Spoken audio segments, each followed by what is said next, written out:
Hey, the clock is full, and that means we are live. Hello, and welcome to the Stream of Blood. My name is Jared Logan. I am your game master for tonight's edition of Blood and Blades, our ongoing Blades in the Dark campaign, using the amazing Best Game in 20 Years rulebook by John Harper and Evil Hat, Blades in the Dark, a Forged in the Dark game. The first of those, I think, where our players play scoundrels in a steampunk city surrounded by ghosts and demons. Yes. Guys, we're so happy to be back. I feel like I haven't GM'd the Stream of Blood since the Cataclysm 1,000 years ago blotted out the sun. I've missed you all. I'm happy to be back. I caught up on all the crazy things that happened in the faction turn.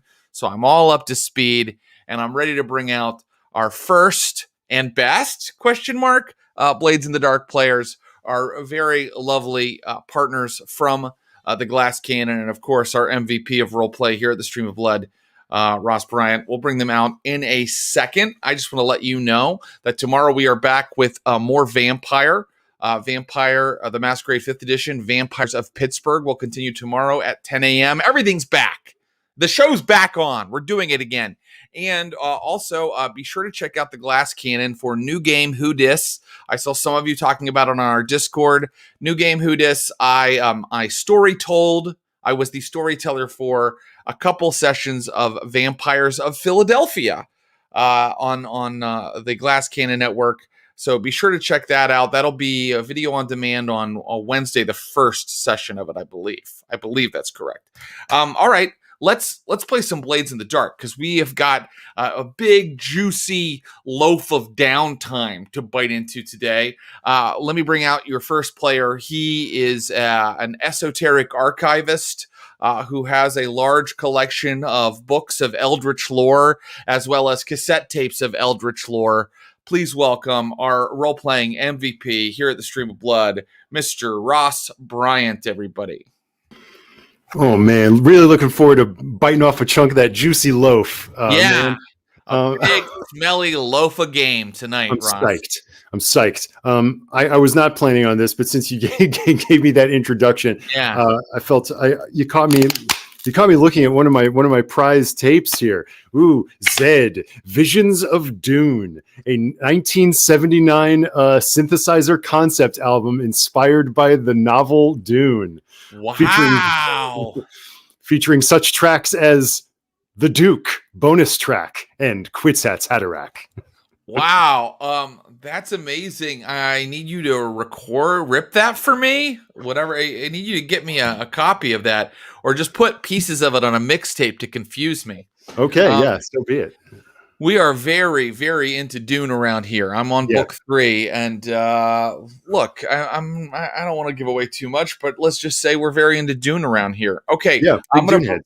We're big Dune heads, big Dune faces. Speaking of big Dune faces, this next player is a fantastic impresario of game over at the Glass Cannon Network, and he helps me remember the rules to Blades in the Dark, as well as bringing incredible characters every time. Please welcome your friend and mine, Mr. Joe O'Brien, everybody. Jared, a pleasure. A pleasure. And Ross, good to see you. It's been, why does it feel like longer this time for some reason? I don't know why. It feels longer. I don't know. Has anybody had a major life event? I think it was a change of season is what it was, because the last time we played it was frigid outside. Well, not for you guys, but out here it's still frigid. But now it's spring. It's getting nice out. It was 75 degrees today in New Jersey. I was enjoying it. It was wonderful. Yeah. That's lovely. Spring has sprung, but not in Duskfall, where it's always cold and filled with smog. And Ross, what is that? So I get the esoteric thing, but I mean, man, I just don't even know. Look, I'm a guy that likes to judge and label people on very little evidence. So how am I supposed to label this? Are you some kind of Dune hipster? What is that? We like to call ourselves mentats. We prefer mentat. Bennett Gleelax, if you will. No, I just like cassettes. No, I'm digging myself my own dork grave here, but yeah, I do like cassettes. I like weird music, and I like old, especially like early synth music of the late 70s, early 80s, and this just like was at the center of so many Venn diagrams. I was like, give me that, please. Seriously. It sounds Sometimes amazing. my wife and I joke about what she would get from me if we ever divorced, and it would be like, well, you would get all of my bolt action World War II miniatures. You would, you'd have access to my entire Michael Moorcock library. Really should have signed a prenup, Jared. I know. I got to protect myself. Speaking of protecting yourself, please welcome a man who is a gifted game master and role player that I've had the pleasure of playing with in several different games now. The Benny Game Master, the Benny, how do you say that? Talax? Of the glass cannon. Yeah, the Bennett Lilacs, the Twisted Mentats. The Benny Talilax, the face dancer of the glass cannon, Mr. Troy Lavallee. Bring him out. Hey, I'm sorry. Shit. I was just planning the Glass Cannon Network's schedule over the next 3 years. I feel attacked. Just reading some books, nothing too descript. Hi. Hello, Troy. Welcome. Thank you so much for being here with us. Is it giving too much away to say that you have been doing a little role playing already today? Man, have I. There's some days Joe and I say, what if we just double dip? What if we just do a little recording? I don't mind a double dip. Stream. And it always sounds good when we say that weeks before the actual day. But no, I couldn't be more excited because there's recording these games and then there's sitting back and playing with your good buddies from LA, Jared and Ross. Yes, it's live, baby. There's a certain energy to it. Yes. Agreed. And man, when you don't have to GM and it's not on your network, it's so relaxing. Right. Yeah. If you guys screw this up, no problem. Not your network. Right. Exactly. Say something controversial, you get sued. Yeah. Not us. Yes. Well, look, throw it out there. Let's leave it all on the floor, right? Let's go ahead. Let's get in trouble and then get out of it again. And let's congratulate Ross Bryant very quickly before we start on his engagement. Is that okay? Oh, you did it. Thank you. Yes, you salty son of a bitch. Click, get out. Click, Yes. Sorry about that, guys. Thank you. Sorry. No. Congratulations, Ross. That's awesome. Thank you, Joe. Yeah, thanks, guys. I made what is probably the smartest decision of my life and proposed to the coolest and sweetest woman I know. I know. I mean, if you bought a synth Dune themed cassette tape and you found someone who wants to marry you, you cannot let go of that. You cannot let go. That's right. I found the Lady Jessica to my Leto Atreides, and we ignored the edicts of the Bene Gesserit Sisterhood, and with any luck, we may have a Quitsets Hatterack. Wow, Ross, you don't have to say all of your. You don't have to things move too fast. You don't have to recite all your vows now. The wedding's a little ways away. These things end well for them, right? I haven't finished the series. Please allow me to be the sandworm to your Freeman and start the game. The sleeper has awakened. Yes, I love you all, but the sleeper has awakened, and I must tell you that 1,000 years ago, this was a land of beauty and magic. Then a cataclysm came that blotted out the sun and ripped open the gates to the land of the dead. The city of Duskfall is a metropolis of refineries and factories protected by its crackling lightning towers that keep out the spirits from the deathlands beyond. Outside is a wasteland of vengeful spirits. Inside the walls is a wretched hive of scum and villainy, intrigue and corruption. Life is cheap in the city ruled by death. The sun doesn't shine anymore. The only thing that shines in Duskfall are the blades in the dark. And let's have a bit of a recap for the Tin Whistles. Boy, you guys have done really well for yourselves. You've completed a kind of a whole plot line. But of course, this is Blades in the Dark, and John Harper designed it so that it costs you. The scoundrels might get away, but they never get away clean. So in the last session, our friend Archibald Gray, the jockey, the spider of your group, had been captured by your enemy Bear, one of the former leaders of the Foghounds gang that you had moved on earlier. He was holding Archibald inside of the Arms of the Marquesa, which was an inn that was being used as a brothel by Nyrix. Nyrix is Pontiac Zoe, Troy's character's rival. And you guys were trying to take over those brothels as well, over those sex dens, to give yourself the Vice Den claim on the old cruise sheet. The way it all shook out was that you did successfully rescue Archibald, although it was touch and go there for a minute. You killed Bear. Our friend Pretty Marco Coyle, the cutter, got shredded by glass.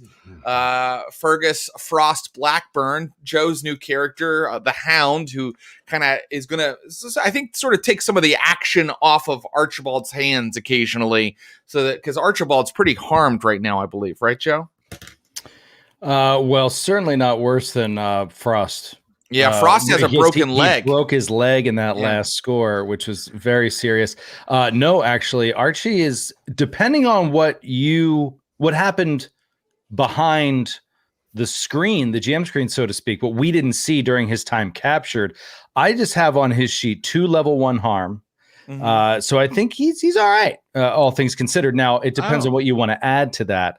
The initial, if you recall, the initial gut stab from Bear, which was really brutal for Archibald, was reduced a step by his armor that I managed to pull out at the last second.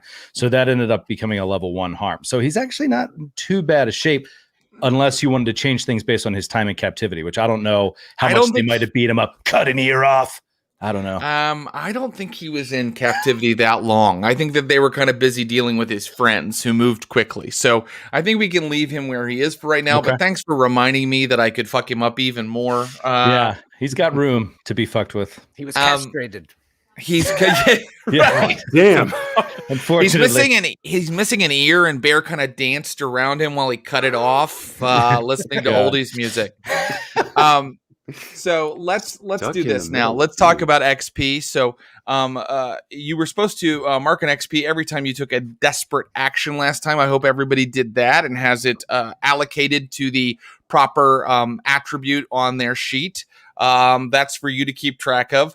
I'm going to ask, and by the way, viewers, Joe, since he has Frost and Archibald kind of still in play, he may kind of play both of them during today's downtime session. Maybe not full role play for both of them, but at least kind of, deal with their XP, maybe some of their downtime activities. Let's go ahead and get into the XP. I forgot to mention Lyle, the new member of the group, the Whisper, played by Troy Stacks.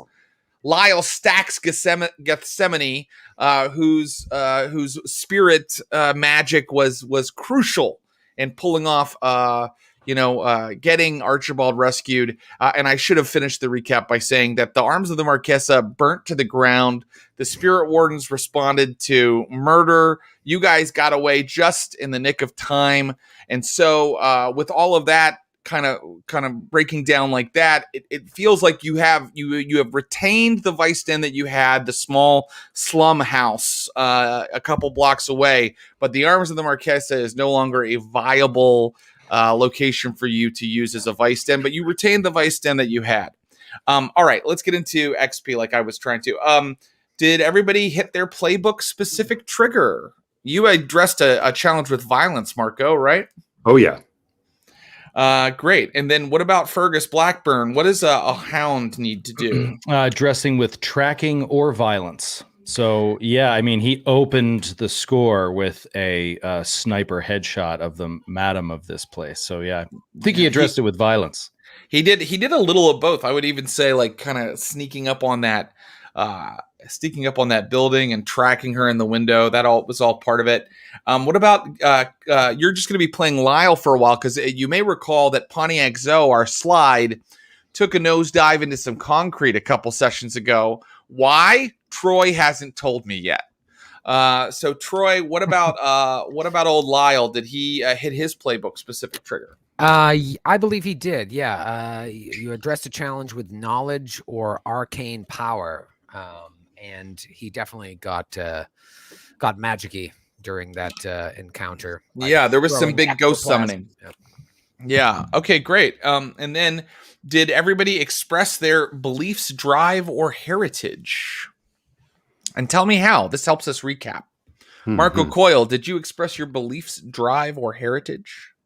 I don't know. I did not express my heritage. I don't believe in that session. As far as my beliefs go, it was just, whistles above everybody in the trying to get our boy back.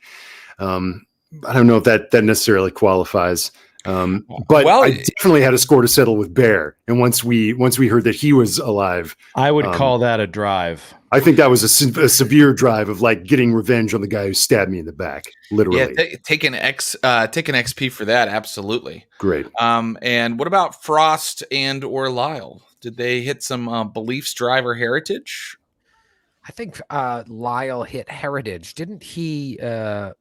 Didn't I do a flashback with a Taika Rossi sex worker? Because he's Taika Rossi as well, and he specifically went to her. Yeah, you went to her. You went to her to get information on the madam of this place, like what drives her, what's the thing she most wants, and so you utilized your heritage to sort of like commiserate with it, to consort with this sex worker to try to get information on her boss. That's right. And she was like, "Would you like to have pleasure?" He was like, "No." Yeah, he was like, "Don't touch me. Don't touch me." Yes. So I think the heritage came into play there. Yeah, absolutely. Yeah. What about Frost? Did he grab one for that? Yeah, I think so. Do you need me to explain? No. I don't. It just helps me sometimes know where you guys are coming from with the character so that I don't make assumptions. I like to hear about it. But you can just take one. I'm sure that you did. And why don't we round it out? Why don't we round it out with background? Because I think his background is law. And I think that he utilized his former relationship within the law and the blue coats to do that flashback with the blue coat that he had paid off to be the one that let Marco Coyle in to the place. So I think he utilized his background there. Great. I agree. And did anybody struggle with issues from their vice or trauma? I don't remember that happening, and two of our characters were pretty fresh. So maybe we kind of skipped that one. Unless did your trauma come into play at all, Marco? I would like to bargain perhaps that the reckless disregard for my own personal safety while hurling Bear out a window with the force of my tackle was an expression of viciousness. Okay. Yeah, I'll give you that. Take it. Mm-hmm. Yeah, well, I mean, you struggled. You got shredded by glass for that. There was a trade-off there. Can I make an argument here? I originally hadn't intended to generate any XP on Archibald. Because he wasn't part of the score. But why wouldn't he? Well, one of the things I was thinking here is I think he struggled during free play in the previous session with his reckless trauma in walking in there solo to try to like make this deal without any backup because he was just like, I can figure this out alone. So much did he struggle that he can have two.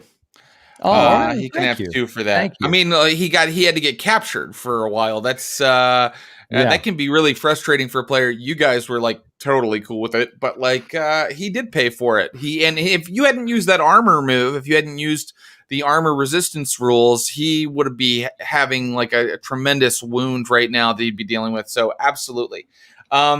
Anybody else? Trauma, or is Lyle? Is he still sitting pretty? Is he okay? He's trauma free, and he didn't struggle with his vice. I think tonight, unfortunately, you're going to see him indulge in it. I can't wait to see it. I think I'm going to take a bathroom break during that scene. Yeah. You stay in your chair, Brian. Yep. Okay. You'll stay in your chair and you'll like it. Let's bring up the crew sheet if you don't mind, secret GM. This is what I want to see. Wingman, Clinton Trucks. I gotta say, guys, I'm proud of us. I think that we are doing pretty well on this crew sheet. I could be wrong, but you are doing pretty well. And you guys are up a tier. You've got 2 pieces of turf now. I'm going to get into that in just a little bit, like exactly what that means. Huge. But right now, let's just put some XP in for you. We're not going to deal with rep yet. We're going to deal with XP. Thank you, sir. Oh, look, you're getting near a new special ability. So you get I'm not going to give you one for a smuggling operation. That was more of an assault, so I'm not giving you XP for that, but I am going to give you contending with challenges above your station. I'm going to give you for that. Bolstering crew's reputation or developing a new one. Yes, I think that after this, you guys have a reputation for completely destroying your enemies. Yeah. And if you remember, there's a scene that I just loved with Ross right at the beginning, and he goes to try to pitch this job to Ulf Ironborn to get involved. And it's not Ulf, it's like his second in command or something that he meets with. And he's just like, "You're too damn ambitious." And that's like that is us expressing our vibe. And man, were we ambitious on that one and got it. So that was an awesome scene. And I loved how you just were like, "No, get out of here. You're too risky to even be involved with." And so we had to do it alone. So That's right. It was great.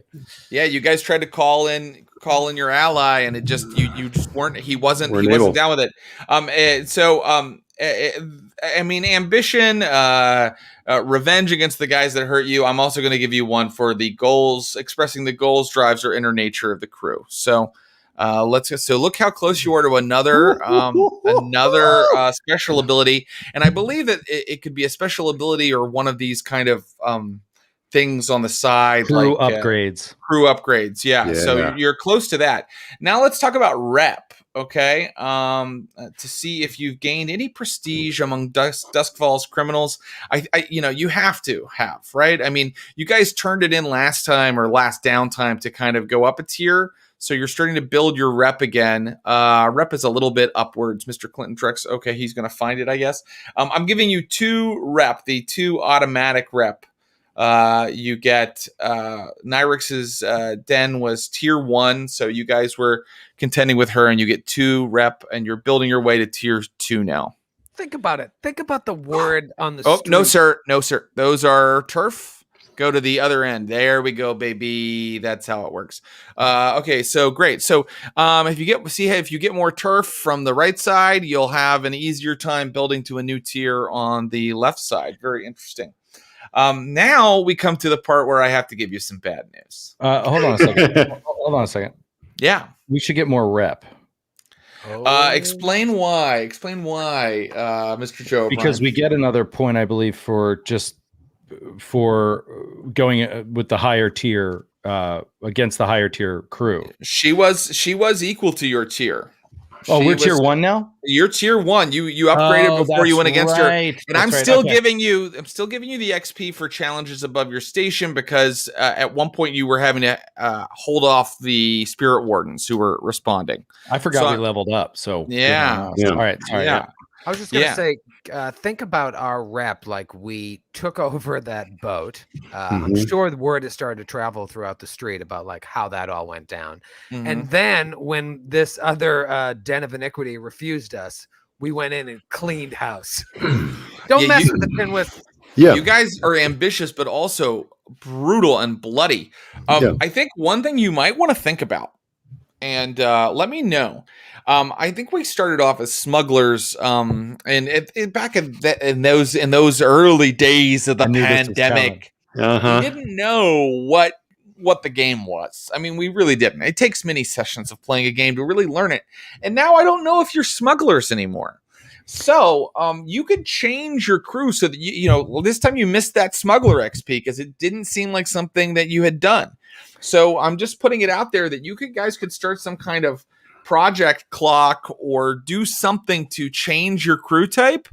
It almost sounds like you're hawkers now because you have a vice den with like sex workers in it. I mean, but it's up to you. It's really up to you. Yes, 2 vice dens. You have one burnt to the ground. Did it sure did. It was burning at the end, if I'm not mistaken. I've apologized for that already. And also there were spirit wardens teeming all over it. That place is hot in more ways than one. And speaking of hot, let's talk about your heat. Because I'm going to give you 4 heat, loud and chaotic, high exposure.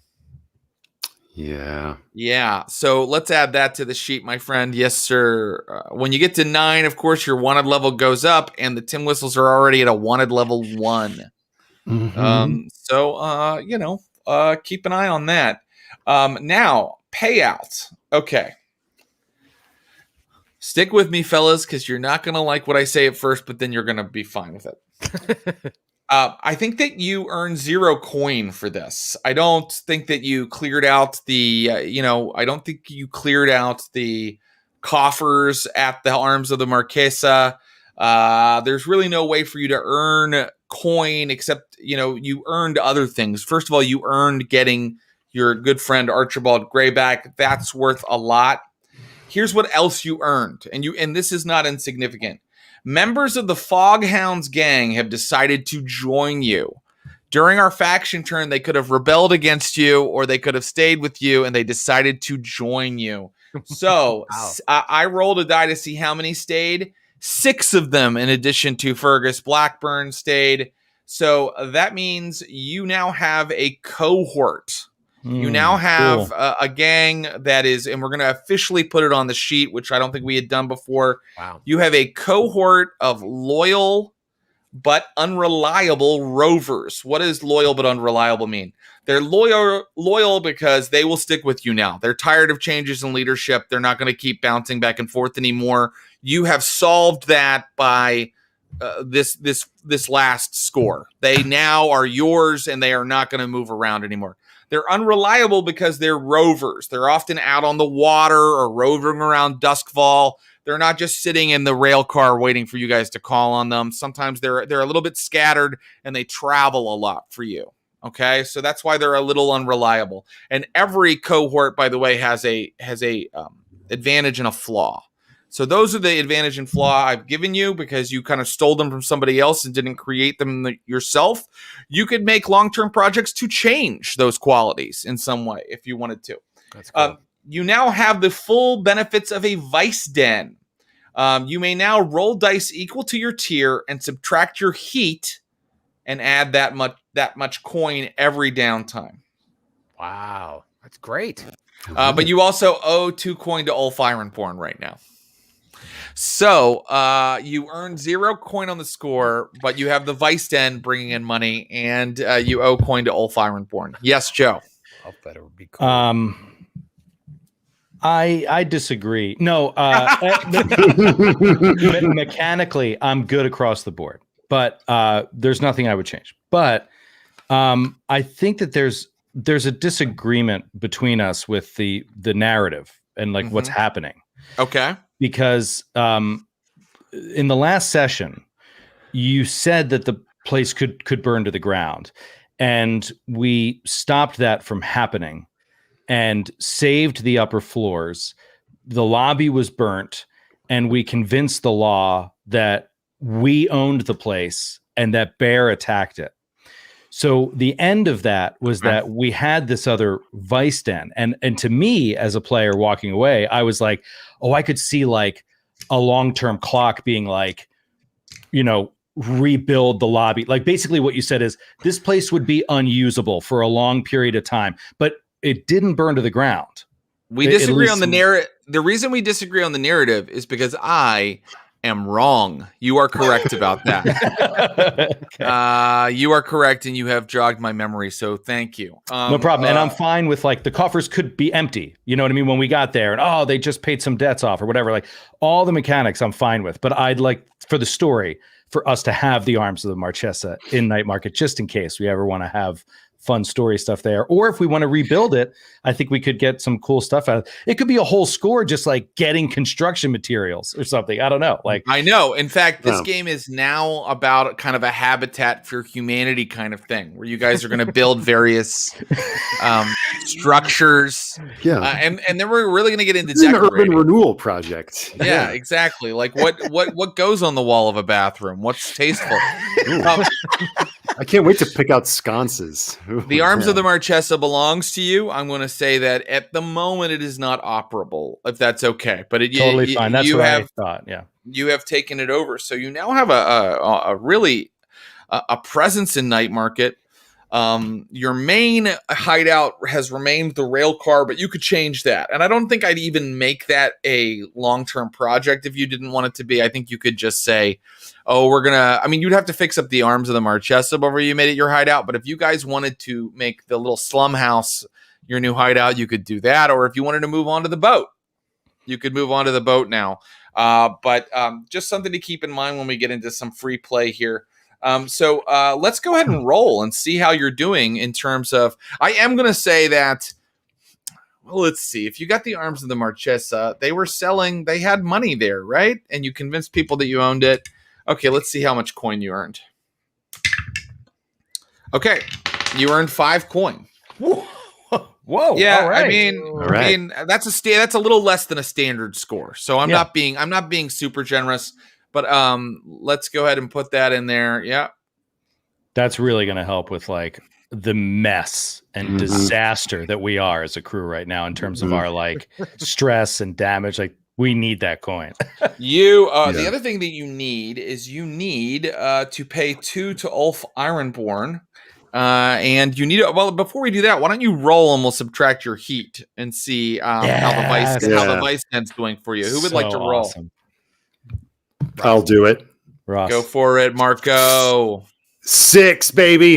Ooh, that's amazing. So you earned 2 more coin. The vice den is going well. You guys are really cleaning up here. And do you want to just give that 2 to Ulf Ironborn since you owe him as like the boss of your district? Yeah, and I'd love for Marco to come over and maybe even slide the case over to the same guy that turned him down. Great. He takes it, and I just wanted to say that Archibald accompanies Marco on this trip and doesn't say anything, but Archibald is Skovlani and Ulf is Skovlani, and that's his big thing is like, trying to fight for all these people, these immigrants that are sort of poorly treated by the Akarosi. And Archibald just stands there quietly in the background like, it was me he was trying to save, and you didn't offer to help him out. And I'm one of, we're supposed to be in this together, and that's fucked up. But he's not going to say anything. It's just like, it's a statement just being there. It's sort of like one of those business deals where like it goes unspoken, but he gets the drift. It's like, you better watch it because we're growing in our power here, and you messed up on this one. Yeah. Well, I can tell you that when you go to see him, you move through Char Hollow to kind of go and visit Ulf. And so Ulf has holdings in Coleridge, where you guys are, and holdings in Char Hollow. And Ulf, his hideout is in the midst of like tenements that are mainly dwelt in by Skovlanders. And as you're moving toward Ulf's hideout, you see that perhaps Ulf has his hands a little busy because there are bluecoats pulling Skovlanders out of buildings, beating them down and putting them into wagons right now. The Skovlanders are being moved into wagons, and the wagons are clattering off. And in fact, Archibald, as a Skovlander, there is a blue coat that gives you kind of like a very serious eye as you're moving down the street. But we know that Archibald he's pretty finely dressed. He maybe doesn't affect the look of, you let me know, would he look like one of these factory workers at all? No, he's also, he has a nice suit. He's also unusually small. Like even in his family, it was like something happened, like he was a premature birth or something like that. So he is like he's 5'6" or 5'5" or something like that, and like 130 pounds. So like he does not look like a Skovlander at first glance. Maybe the shade of his skin, the color of his hair, but definitely not his like stature, which is. And he looks even smaller standing next to Pretty Marco. It's like a forced perspective thing. It was just this hulk of muscle who now has a gauze Phantom of the Opera mask of like improvised bandages around half of his face, and you just see one blue eye like ding. Yeah. So I don't know that he'd get picked up immediately as being like a Skovlander to the Blue Coats. Very good. So you're able to move to Ulf's tenement where he keeps his lair, and you notice that the Blue Coats aren't bothering that particular building, and in fact, but like the buildings on either side, Skovlanders are just getting the shit beat out of them. They're being thrown into wagons, and it's sad. There's like little girls with like dollies like on the street crying, and the Blue Coats are just kind of like wrangling them along and screaming at them. And when you get up into Ulf's sanctum, where they have a lot of candles going, and you can just kind of smell drugs in the air. People have been smoking various exotic herbs from Aruvia. Havid, Ulf's second in command, meets you, and you push the case across to him, and he says, "Keep it. Ulf has a proposition for you." Well, I'm all ears. We think that the Lost are going to be moving on Ulf fairly soon. They've recently strengthened their numbers in a significant way. You heard about the breakout at Ironhook? No, I've been a bit tied up lately. Right. Yeah, we've been a bit busy the past week or so. But, things came through. But thanks a bunch. Couldn't have done it without you. Yes, I heard about your activities. It sounds like you were busy. Quite a bit of heat was generated over there in Night Market. We're happy that our holdings are a couple blocks away. But I will say, Ulf does have an opportunity for you. The Lost are going to be making a move soon. They've already been waging a war of hearts and minds with the people of Coleridge. Ulf would like to ask you to use your proximity to the Lost to help him. You do share that train yard with them, don't you? Yeah, that's right. Well, unless you do something about them, it's only a matter of time before they try to absorb you as well. So our interests are in lockstep, wouldn't you say? So if we were to stop this absorption, then I suppose that your boss would be a bit more grateful. Well, there would be some coin in it for you if, say, some of the Lost leadership disappeared, or they were no longer able to make their hideout in the train yard in Coleridge, if they were evicted somehow. Anything that weakens their position in Coleridge would be very useful to Mr. Ironborn. Understood. Think about it. Come back. Let us know what you decide. Thank you, gentlemen. And you may keep your coin. Quick question. Do you think this generosity is a one-time thing? Or if we're able to complete this job, get the Lost out of their hideout, perhaps the tithes are over and we can agree we're equals here? Forgive me, Mr. Gray. If I was the man that laughs at things, I would be laughing right now. Ulf Ironborn is the boss of Coleridge. While you dwell in Coleridge, you pay up to Ulf Ironborn. Think about the job. All right. And he'll walk with that. That's good. Mm-hmm. Good to know. Like, shame about what's going on down there in the streets. Right, it seems you like to keep your distance, even from your own kin, get beat out front your door. We're looking into it. Well, all right. Keeping the right side of things. Till then, I'll keep you my prayers. You hear someone screaming in the room behind him, and I mean like verily like a fucking banshee. They sound like they're drunk, and then you hear like shattering glass and furniture moving, and he stands up, straightens his tie, and goes, "Excuse me." And he heads back into whatever situation that is. That was just you paying up, but we have to do entanglements now. You never know when an old... Yes, sir, Mr. Clinton Trucks. Oh, dear. No, this is only good. Quick bit of bookkeeping. Because they did not need to pay 2 point up to Ulf, their vault is full and there's a loose coin. Just to let you guys know in this downtime. Okay, great. It's time to spend coin, guys. You are so rich. I probably have made you way too rich. Someone steals it all. There, that happened. No. Okay, let's do a little bit of entanglement. So I need one of you to roll a D. Wait, you roll it equal to your tier. So you're rolling 1 dice for your entanglement. And I'm going to let you know what happens. I'll give it an old college try here. Yeah, Troy, give it a roll, buddy. 2. A 2, you say? A 2. Okay, great. Let me just make sure I have it all right here, exactly as I want it. Yep, okay.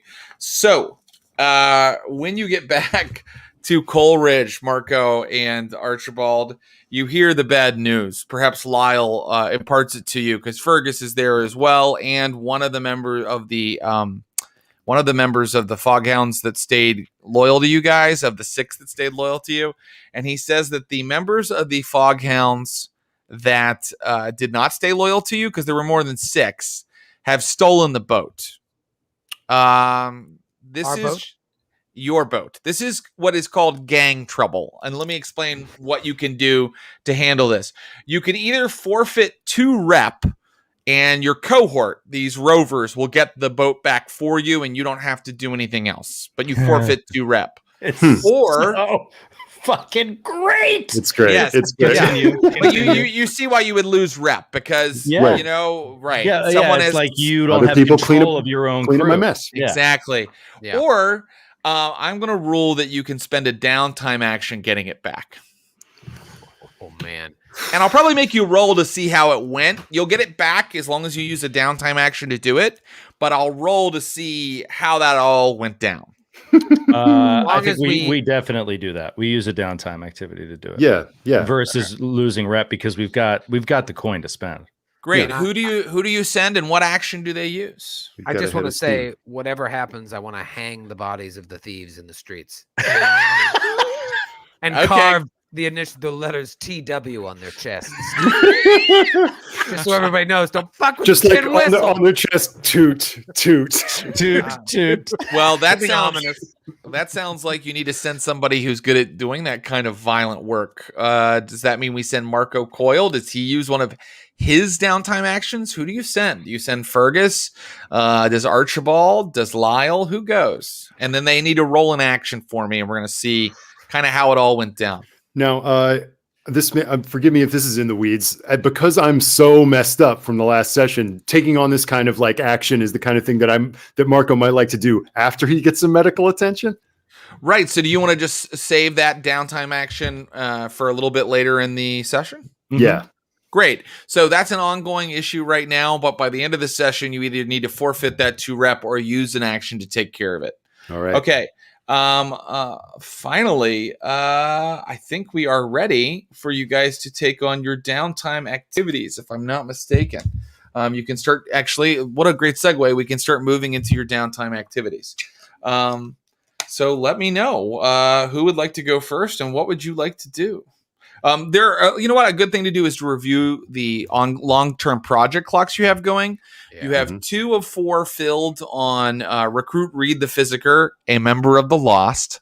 Yeah, So which there's is already crazy. I was just thinking that, like, he's a member of the Lost. Yeah, that's right. You have, I think you have. Well, can I see them, Mr. Clinton Trucks? Can you bring them up, please? I know that you have casing the Oxbacks. Our friend Marco Coyle has a vendetta against the Oxbacks. Here we go.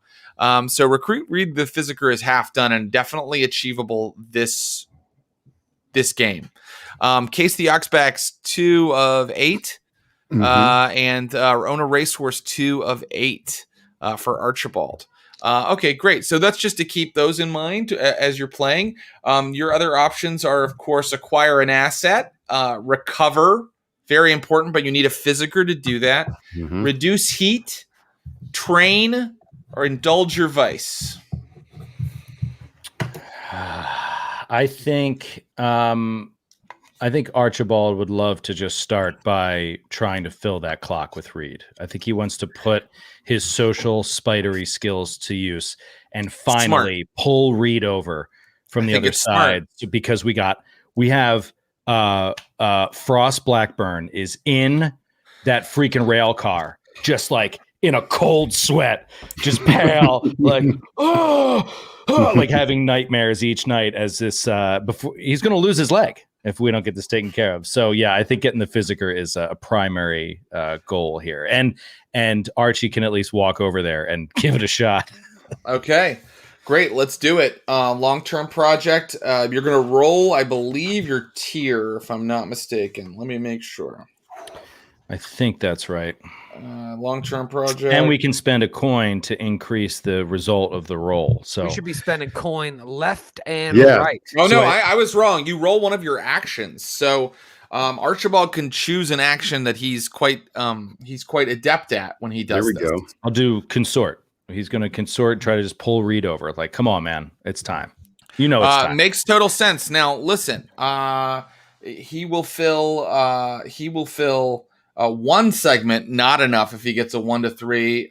2 segments will do it for him if he gets a 4 to 5, and then 6 or above. So go ahead, let's do it and describe how you consort with him. Do you walk across to their side of the rail yard? Do you get him alone somewhere else? He'll get him alone somewhere else as opposed to like walking into their den. He's kind of a little gun shy now after walking into the arms of the Marchesa. It's like lesson learned there. And so he's going to try to catch him when he's like passing through night market, buying toilet paper or something, like on a routine sort of, he's in an apothecary. Running his errands. He's in an apothecary buying weird like herbs that are hanging in this like weird place in night market, and you come up behind him. And I say, sorry, mate, hate to trouble you. Could you reach that for me? Can't quite get up that high. He pulls down a weird onion-looking thing for you. And then I turn and see his face and act surprised. Like, oh, Reed. Archibald Gray. Archibald, you can't fool me. I know that you've come to press your case. All right. Fair enough. But have you thought about what I said to you? About how good action can motivate the soul to open doors for one. I have. I've given it a lot of thought. When you destroy, and he's going into his whole sort of new agey kind of long-winded, and by the way, it makes no sense. Like Archibald's a spider, so he can follow like the train of logic, and there's very little. It's a lot of platitudes. Yeah. But he utilizes the direction that he goes, using his consort skill and his spidery talents. He sort of like utilizes the arguments that he presents, no matter how nonsensical they may be to someone else, and turns them back at him in such a way that allows him to think that like the acquisition of the arms of the Marchesa, the rebuild of this whole thing, his position at the racetrack, etc., like all of this it's a means to an end, and it's all designed to create a peaceful, more equal stance for all of us here in this city. Look, some of us, no matter how hard we work, cannot get a fair shake. And so we've got to go about things the ways we don't want to. But eventually, once we can get ourselves equally on an equal footing with some of these nobles, then we can make decisions on behalf of the people. And he's just feeding him a line of bullshit that exactly he thinks he wants to hear. Well, that's beautiful, and I think it might be working, but we have to find out. Roll your consort. Come on, Archibald! Get it! 2 4s. So he got that 4. You just got him. You didn't more than get him, but you got him. He doesn't fully buy it. But one of the things he mentions, as all of these sort of platitudey ministers will eventually latch onto, is there'll be plenty of money. Right. Yes. He sort of dribbles that in there, and he's like, and when you mention the brothels, he goes, and of course, the needs of the body must be seen too. One becomes polluted by unfulfilled desire. Amazing, Jared, you're so sick. But I think that he looks at you and he goes, I'm worried about returning to the rail yard, though. Is there any chance that you could move your friends to another location? Of course, I don't. Enough said. It's already in the works. Don't need to worry about that. Just go to, and then he gives them the location of the cat house. That's the smaller one, the more low key one. And it says he can hide out there, and we'll cut him out an office in that place. Great. You guys now, I think you have an expert now. You have an expert. You have a tier 1 physiker. That is, we have been working on that since the first downtime. Yeah. Since the first downtime when we opened the book and realized you need a physiker to recover. It was a nightmare. It was a nightmare. We were like, we'll never heal anything. Yes. That's good. Well, then, shall we recover some people? Yes, please. Okay. Mm-hmm.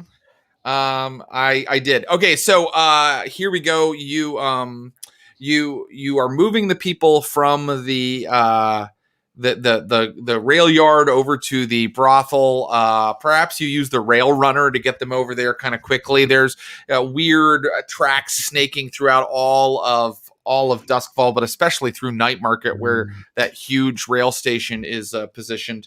And as you are moving your friends onto it, you notice that for the last couple of nights, there have been a lot more members of the Lost kind of hanging around, moving through your rail yard. You see a couple faces you don't recognize, and they're often kind of looking over at your rail car.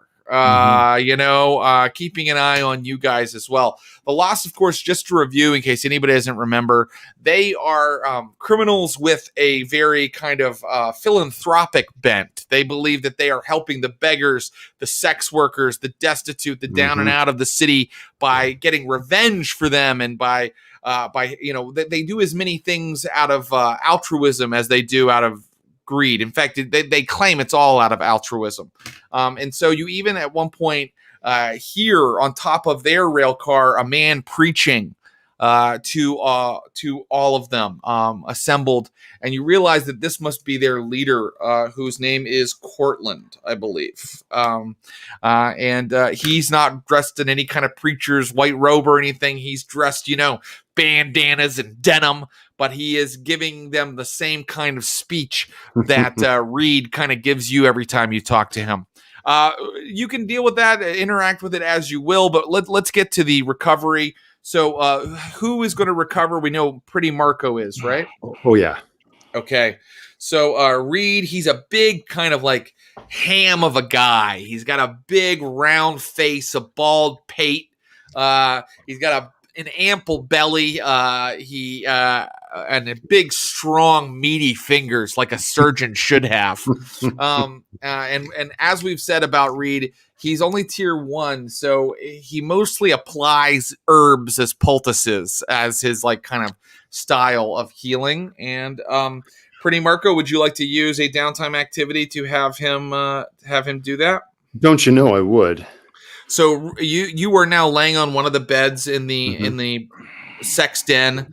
And some of the peeling this improvised wrapping off the face and stuff, and and it's real gnarly.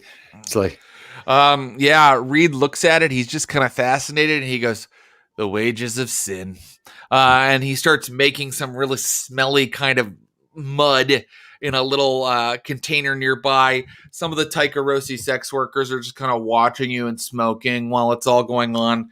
And then he starts to apply it to your face. Your healer rolls Tinker for a PC, quality level for an NPC. So Reed, as we said, is a tier 1, and he's going to roll. And so he's rolling 1 die to see how he does. I mean, you think that's bad, but do you remember the first Joker we got? We got a tier 0 physiker, like our first time around. He rolled twice and took the lower. He was such a charlatan, that guy. Yeah. Okay. Here we go. How to do? He rolled he rolled a 2, which means that your healing clock gets doesn't get much. You can pay a coin to 1 segment that to 2 segments. Do you want to pay a coin to increase it to 2 segments? Yes, I would. Wait, hold. Unless you could pay a coin to just re-roll it ultimately. Oh, that's what we should do. Because you want to do that? You could pay a coin to do an extra. Now hold on a second. You don't have to yet. So you get 1. You get your second downtime activity. Anyway, because here's the thing, 2 downtime activities. Then you need another one to heal, right? Or another one to relieve stress. Then you need another one to go get the boat. So, I mean, we're just going to be paying coin. So I'm not sure if you can do it more than 3 times or if it's just you pay coin for each additional. Yeah, it's just each additional activity. Each additional, and you guys are flush right now. You should just... So go ahead and don't take the coin yet. Just go ahead and roll again on healing for your second downtime activity. Now, everyone after this will cost coin. Okay, great. Here we go. That time he rolled terribly as well. So he has once again rolled a 1 to 3. So you now have 2 segments total on your healing clock. Where was your healing clock already half full or anything like that? I don't think it was, right? I think it was empty. So you need to, I believe, heal 2 more segments on the clock to have all of your harm go down a level. Marco, I apologize for my terrible rolling. I'm a game master because my rolling sucks. I always roll low, and so the heroes win. But in this particular case, I was controlling the guy who's fixing your face. Yeah. Okay. So I've spent a lot of time with this guy, trying to get healed up because I've got a job to do, and it's fully like, you finished there? It's like mirror. Maybe one of these like. It's terrible, Marco. It's like terrible. I mean, you're having to wipe. You get all this like mud out of like the cracks that have opened in your poor face. Like, I mean, you might not like Reed. You might not have a good relationship with him. It could just be like a knot of scar tissue on the side of the face that is not healing up well, and just like makes me, yeah. You know what they call me there? Well, they used to call me pretty. Excuse me. You have to give it time to work. The humors have to well to the surface. And I've summoned your sanguine unguents to the surface. He's giving you this technical explanation. Study up. Maybe there'll be some other sanguine elements that might come to your surface. And he looks fearful because he's not a cutter; he's a physiker, and he's like a little bit worried. At that moment, Archibald is going to walk in the room. Okay, and, the Taikarosi sex workers are like, "Hey, it's time for me to get paid." Like they're all over you immediately because you're, I guess, the paymaster around here. Right. I'll be with you in a moment. Please let me take care of my friend, and we'll talk downstairs. And so he's going to come in and talk to Reed and say, "Could you give us a room?" Of course. Reed moves out of the room. He'll look across at Pretty Marco and just look at his face and say, "What are we paying this Joker for? You look worse than when you came in." That's what I'm asking. He starts grabbing at some tools. "Marco, I just want to say that I know you didn't have to come in there. The arms of the Marchesa and face the bear toe to toe. And he's grabbing the tools, starts setting things out. It's just like, just want to say thank you for taking care of him. I don't know what he would have done to me. One more day, 2 more, I'd be dead. So, I owe you. And look, for a little while, I think we've been growing this crew and things are going well. But I also think we were following Murmur's lead a lot of the time, doing jobs he wanted to do. I don't know if it's in our best interests, though. Look at where we are now. I guess all I'm saying is we've got new leadership now. And what's important to you is important to me. So whatever it is you want done, you say the word and I'll be there. All right, now, tip your head back and don't squeal too loud. And he's going to use his second downtime activity to roll a tinker to try to heal him. That's amazing. Oh my God. Yeah, guess what? Bonus die. Great. Yeah. Yeah, All that right. role Thank playing you, was Jared. was too good not to give a bonus die. Great. Marco just like pulls like some bottles off the cat house barn. Is like, and it's just like, boom, slams it down, like whips his belt off, and is like, it's like, I trust you. I came in there because Bear needed a what for. We need some brains about this outfit. Do your worst. Don't treat me like a man. Imagine I'm a horse. And so Archibald applies his knowledge of horse medicine to Marco's face. Just without the tranquilizer. Yes. All right. Here we go. We got 2, and I got a 5. 3 There and it 5. That's my man. 2 segments that'll fill your clock and lower everything by 1. Great. Right. And with everything lowered by 1, do you have 2 level 1 harms now? Yeah. Because you had 2 level 2s before. 2 level 2s. That's right. Okay. So doing a lot better. Better. Great. And what a great scene. And now I want to just hop over to Lyle. So Archibald, his downtime activities are gone. Technically, Marco's are gone as well, but you guys can pay coin to get extra ones. But I want to talk to Lyle Gethsemane. Lyle Stacks, what is he doing during his downtime? Oh, boy. Well, let's just pick it up right after this scene. So Archibald fixes pretty up. They have their moment, and they come downstairs, and Lyle is sitting with uncomfortable looking posture on one of the divans in the salon. Divan in the salon. Yes. Yeah. Remember, he's a solid 7 feet tall, wearing a long robe dress situation, a floppy hat, and a blindfold over his eyes. Right. And so one of the sex workers walks up to Archibald and is like, you have to get him out of here. He's bad for business. He stays. End of story. Okay, but sometimes customers are asking if he's on the menu. Why don't you let me worry about the customers? You worry about that spill over there. And he points her to somebody spilled a drink. All of the sex workers start yelling at you. They're like, we are not maids. We do not clean up after you. Are you out of your mind? No way. Fuck you, Gray. You can't tell us what to do. All right. Calm down. I'll take care of it myself. If you don't have respect for your own establishment, then I'll take care of it. And he walks over and starts cleaning up the glass and the liquid. The Severosi security that you have here, who comes with the place, will help you.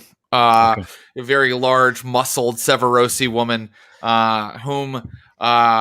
she was instrumental in that other score, by the way. She was.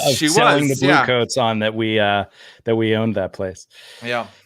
Lyle will wait until sort of this all dies down and the sex workers disperse, and he gives a look to the guard as if to say, give us the room.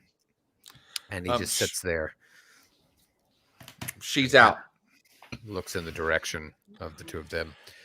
Mr. Coyle, Mr. Gray, what do you know of power? He looks over at Marco. Looks back at Lyle. It's a rather philosophical question. Oh, it's a bit loaded. Yes, well, I'm a rather philosophical, loaded person. The reason I ask is your crew, the Tin Whistles, they are growing rapidly, gaining power here in Duskfall. And with power comes complications. Our ship is gone, and there are ghosts lingering in the streets. These ghosts want what we have. Right now, these ghosts are the lost, but others will follow.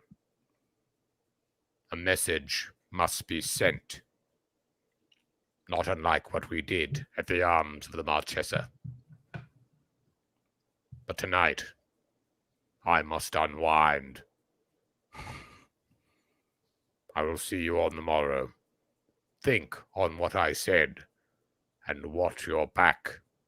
We have what others want, and in Duskfall, people get what they want. He just stands up, nods, and walks out. And let's follow him. Let's have our camera follow him into the kind of the wet gray streets of Duskfall, moving through this back street of Night Market. The various wooden bridges and canopies that stretch out from building to building here in Night Market. And where does this tower of a man walk? Where does he go? He actually wants to head to White Crown, the White Crown area. Okay. Which, from my understanding, is more of the upper class area. It certainly is. Yeah. Estates and mansions. Yes, it's where the money live. Yes. Nestled on one of the streets, just on the edge of White Crown, is a bookstore. Kind of bookstore that you probably wouldn't even give a second glance at. And he walks up to it and goes to the door, bing, bing, bing, and just starts running his hands along the books like he's looking for something. And then makes his way over to the proprietor. He's been here before, yes? Mm-hmm. And does he know the name of the proprietor? No. Okay. So a man moves forward and he's like, "Welcome back." Hello. Are you in the market for something specific? Again? Yes. He walks over to his windows and pulls the blinds down and locks the door and turns back to you. How can I help you? I would like a book from downstairs. Yes. Well, why don't you come and show me exactly what authors you're interested in? Yes. He leads you behind the counter. He pulls out his large ring of keys and unlocks a big door and opens a cellar door that leads down into the darkness, where there are flickering torches, not glow globes powered by electroplasm, but they just have like torches and fire going on down here. And he leads you down. And of course, he looks like a consummate White Crown citizen, a silk cravat, pastels in the wardrobe, well-appointed clerk of White Crown. but this place looks a little bit like a torture chamber beneath his shop. And eventually you arrive at the bottom of the stairs, and I want Lyle to tell me what he sees. So Lyle, as he's following the guy down, if there was a camera behind him, you'd see him remove his blindfold, but you don't see his face. And he reaches into his robe and pulls out a mask of a peacock and places it on his face. So you see the plumage flow out in every direction. And when he gets downstairs, as he's getting further and further down, he starts to hear a little bit more talking down there. And the small chamber opens up, and there are several people, all in different types of animal masks, walking about. Yeah, there's a fox, and there's a duck, and something about the duck is so much worse. I know there's something wrong with it. And they also I mean, what are they doing? And I guess I'm just gonna go ahead and say, what's Lyle's vice? What's Lyle's vice? Weird. Lyle's very vice good. Is weird, and so he has to find places such as this all over Duskfall. But it's not like a specific kink, for lack of a better word. It's all things weird. Very good. Well, then I'm going to let you know that I'm going to tell you what these people are doing and what they see. Okay. You come into an area where the people that are milling about are kind of watching something go on in a circle in between this crowd of people, all of whom wear masks. And in the center of the circle, in this large sigil that has been kind of written on the ground in like chalk, is a naked woman. And she has gems on her head and chest and on her wrists. And there are several people in animal masks, and they are occasionally moving a gem on her to another area. Like it's like some sort of like chess game. And occasionally one of them moves a gem and one of them goes and falls over. This is so weird. Well, you. Oh, it's amazing that you two found each other in this world. I mean, what a find. I love this. So someone is walking around the circle with an open book and eventually stops in front of Lyle. And Lyle looks down at the book, fingers through a few pages, and rips one out. Okay. Crumples it up and shoves it in his mouth. And then walks forward, chewing on the paper. Can't see the chewing, but you see the peacock mask going up and down. Yeah. And he walks over to the woman's body and glances at each of the gems, looks down at the floor at several other bodies that have already collapsed, goes to reach for one, decides against it, looks over at another one, and then goes back to the first one, right on the inside of her elbow. Lifts it up like Indiana Jones in Temple of Doom. That's not Temple of Doom. Whatever. Lifts it up. Raiders, thank you. And if nothing happens, he places it right over her left eye. Well, this is when he's going to roll to indulge his vice, because we're going to see if he overindulges. What is his stress level right now? Oh, left eye. His stress level is pretty high. 1, 2, 3, 4, 5. He's 6. Okay. Oh, great. That's okay. It would be very hard for him to overindulge. And let's see. You're going to roll your lowest attribute. So What is that for you? I have 2 in insight, 2 in resolve, and 1 in prowess. So I'm pretty much one and done. You're going to roll your prowess. You're going to roll 1, and we're going to see how much of that stress you clear. Oh, man. The one time I did this for Murmur, I rolled a 1, and then I never did this downtime activity again. Stupid! Because I had 0, and I had to roll 2 and take the lower. Yeah. Here we go. It's the best game ever. 1.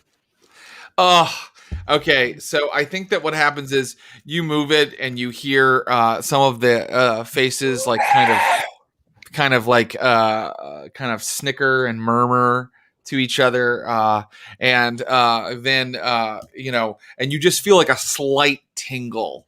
You just feel like a slight tingle, and for just a brief moment, it's so much that's tantalizing, Lyle.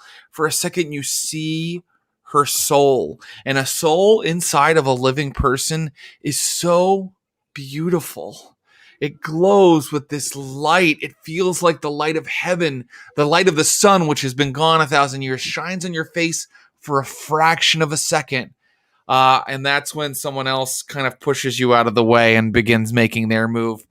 You have not earned another move in this ritual tonight, I'm afraid, unless you're paying coins. No, Lyle knows when he's been beat. And he I think that you can pay coin. I believe mechanically for another activity, right? No, I think you could just pay a coin and make that a 5. Oh, and yeah. Reduce 5 stress, because I think that it's in reducing stress that you get the most value out of this, because you can make a 1 to 3, a 4 to 5, a 4 to 5, a 6. So reducing stress, you could turn a 1 to a 5, I think, theoretically. Would you like to do that by paying some coin? That is the smart move, but Lyle will not be doing it. Wow. The Duskfall gods have spoken, and if there is a trauma to be taken, then Lyle will face that trauma head on. Very good. Very good.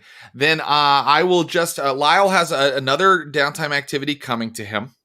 But I will hop over to the other two. Your downtime activities are now complete, but if you would like to pay coin for another one, you may do so. Before we get to coin, I'm going to have Frost do downtime, and I'm going to have him just go to the physiker. So, good idea. Yeah, he's got the broken leg, so we'll have him in there with this disaster of a doctor that we've hired. Well, look, it's my rolling, right? Or maybe it's the one die. Like, I mean, he has a 1 in 6 chance of getting a 6, right? Yeah. If he doesn't, we're gonna hang him and carve the initials TW on his chest. Oh God. Okay. All right. Reed gets you into a bed, and he has Frost in another bed, and he's about to set the leg. Frost. Does Frost have? He's like, this is gonna hurt a lot. Are you ready for this? Appreciate your honesty. Nah, if you could quit yapping and just get on with it. And he just, all right. I just have to get a good grip. I've done this a couple times, so don't worry. You roll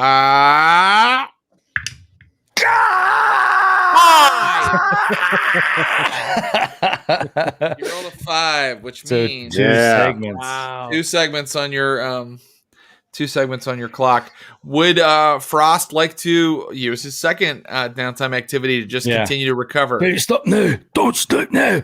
It's just like now I'm just going to apply really the juice of these berries, which have been kept fermented in a bottle for hundreds of years. Wow. That's right. I got them at discount, and some of the berries might not actually be what they were supposed to be, but let's see what happens. And he starts smearing them against your leg, and he rolls again to the tune of 5. Oh, wow. Huge. Yeah. Good luck that time. All right. I guess those berries were legit. And that's what he says. He goes, I guess that guy was legit that sold me that stuff. Wow. Now I'm really kind of enjoying you guys having a terrible doctor. And then he motions one of the sex workers in and goes, okay, let me take a look. And you feel like maybe you should hobble out of the room. All right. So he'll get out of there. Yeah. So Frost has been at least healed. Where is he harm-wise now? His broken leg is now level 2 harm, but because of his special ability, it's effectively he has no effect in terms of going out on a mission. He's so tough right now. Nice. So he's got 1 level 2 harm, and I guess if you have a level 2 harm, that automatically means you have the effects of 2 level 1 harm, which would be less effect. I'm not sure, but Look, I would think that we should all think about who's going on the next score, because I will be applying, less effect penalties and stuff when those apply, more assiduously as I perhaps have in the past. So it is, now less effect isn't something that's impossible to get around, right? I mean, if you find a weakness or an angle in an action, you can increase your effect. If you take a devil's bargain, you can increase your effect. You can push yourself and increase your effect. There's lots of ways to increase your effect if you are injured to the point where you have less effect. Because I believe Marco does 2 right now, since he has 2 level 1 harms. That's right. So you could still take Marco. You could still take Blackburn, but just keep in mind that they would be dealing with that. I mean, what a great story! Injured guys trying to pull something off. I think it's ripe for storytelling, but just strategize it a little bit. Marco, would you like to pay the coin for the downtime activity to get the boat back? Yes, I would. Okay, great. Let me just make sure it's just 1 coin. I believe that it is, but I just want to make sure. Here we go. Yep. Each additional activity costs 1 coin or 1 rep, and I assume you're going to spend the coin. Yeah. So there was a coin just kind of floating out there, and that is now gone. So your vault remains full, but the coin is now gone, and you go just and because this is just dealing with an entanglement. Just describe to me what you do and what action you'd like to use. Okay, and this is a Marco Coyle solo mission. It is, yeah. And let me just give you a little bit more context. I think there were 8 members of the Foghounds crew, and 2 of them, 6 of them joined you as your cohort, and 2 of them just made off with the boat one night while they weren't paying attention. And they have it out in Duskfall Bay. And they're out there. Who knows what they're doing? You let me know what they're doing when you find them. Great. Okay, cool. They're out in the bay, but they got to come into port sometime to reprovision, and one would assume. Yeah. And I would say that they come in, and as they're like returning to the boat with some bundles and packages underneath their arms, like talking to each other about their next little score, they hear and they see a like beautiful and eerie pair of Taikarosi women in an alleyway, kind of giving them the eye, and beckoning them in. And one guy is hesitant, but the other guy's like, "Come on!" And the ladies just like move into the alley, and they follow, and they go deeper. And like, where did they go? And then a very scarred face comes into the light, with the 2 ladies behind him, kind of smoking cigarettes, tossing the money, that the extra wages that they were paid for setting up this little honeypot. And then maybe outside the alley, you just hear a that is cut short. And very good. Awesome. That could have been a number of different actions. I'm only asking you to roll the action to let me know how it went. What action do you think you used? And it could have been a number of things. What do you think? I think in order, let's roll consort to set up the little team move. I love that. Okay, great. Roll consort for me. And I just want to see how it went when, how tricked they were when the fight all went down. How did it go? Rolled a 2, but I also did roll a 6. You rolled a 2, but you rolled a 6. What do you mean? Oh, you rolled 2 dice, but you rolled a 6. Okay, nice. So they completely fell for it. Hook, line, and sinker. Complete success. And so I ask you, do you leave them as your compatriots mentioned earlier? Do you make an example of them? I would say that, yeah. Once they're immobile, I think Marco is vicious. In the cold water, like splashes on these guys, and like they wake up at a stupor, like swollen and bruised, and these women are just kind of like sitting on a table watching, like smiling at them as the scarred face they remember comes out like with a knife, and is like, Seems to me you're friends of Bear. Thought I remembered your faces. Let's see if you can make your faces as memorable as mine is now. And I could go in.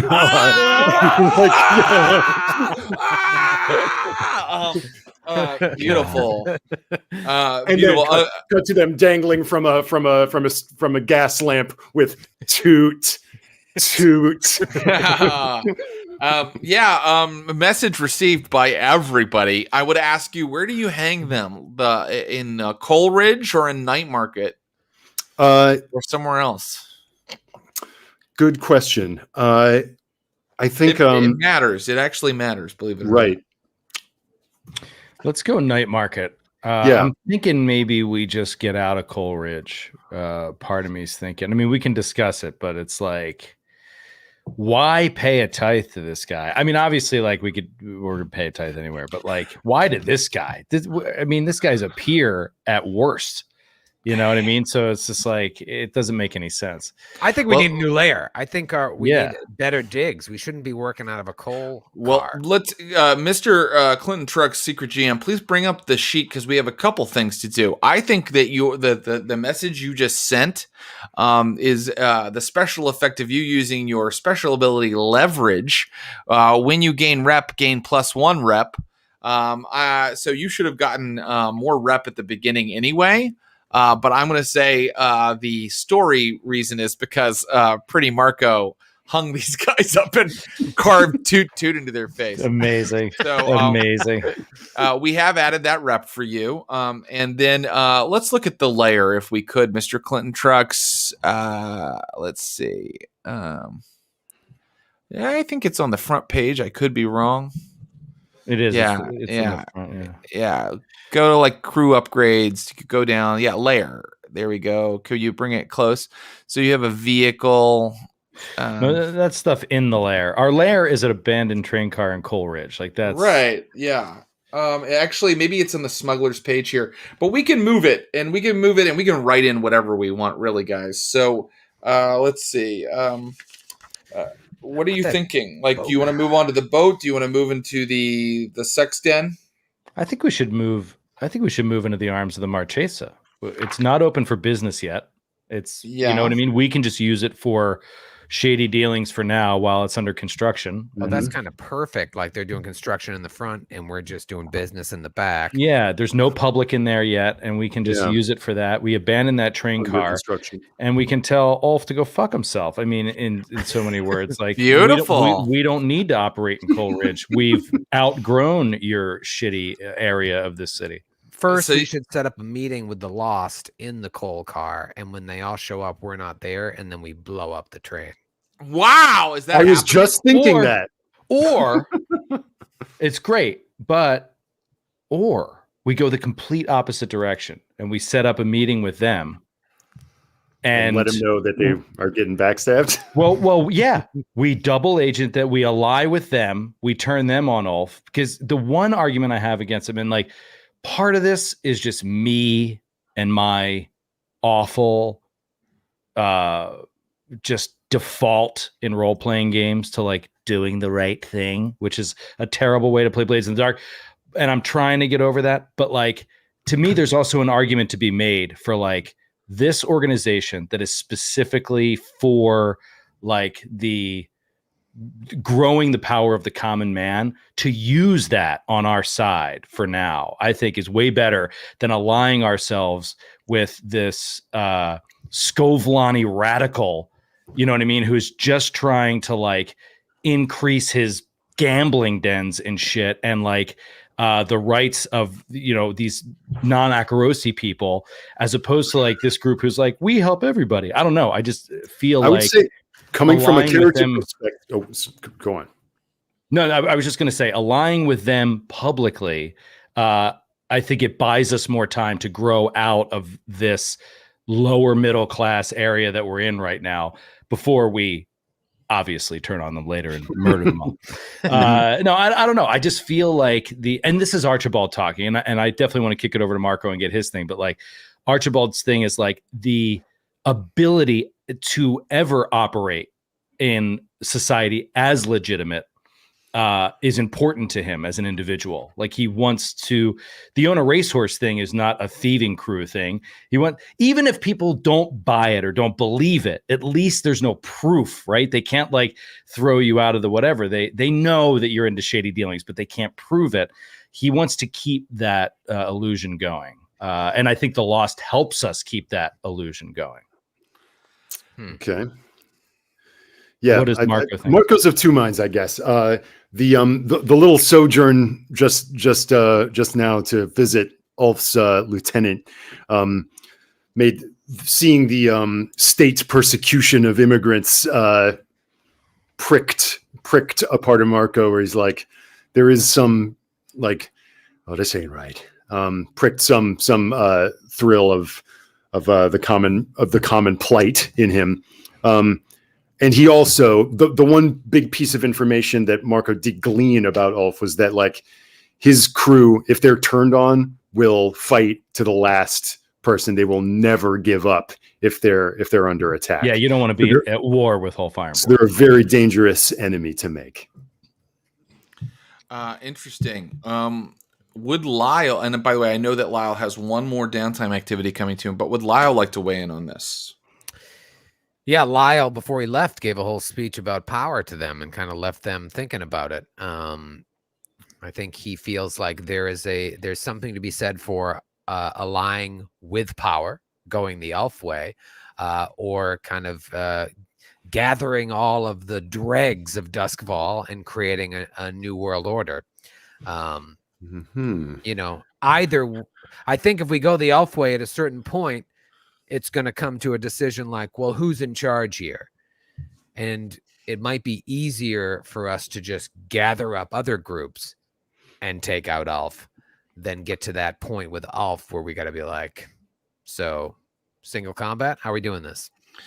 Could we also, before we jump in, that's a great point, and it makes me think of the larger picture of the other factions as well, which I think that we really need to start getting into at this point. Oh yeah.